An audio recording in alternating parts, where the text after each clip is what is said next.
সম্ভব নয়। বসবাসের জন্য এমন জায়গার দরকার যেখানে জীবন ধারণের উপকরণ রয়েছে উর্বর ভূমি ও পানির উৎস।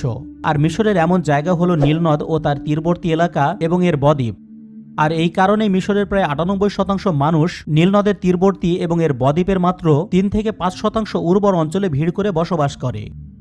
তাই জনসংখ্যার ঘনত্ব দেশের মোট আয়তনের তুলনায় অনেকটা কম হলেও নীলনদের নিকটবর্তী সরু অঞ্চলে এটি বিশ্বের সবচেয়ে ঘন বসতিপূর্ণ অঞ্চলগুলির মধ্যে একটি।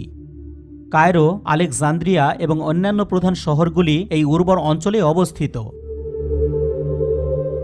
প্রাচীন যুগে মিশর সমগ্র বিশ্বের সবচেয়ে প্রাচীন ও সবচেয়ে গুরুত্বপূর্ণ কয়েকটি সভ্যতার একটি সভ্যতা ছিল।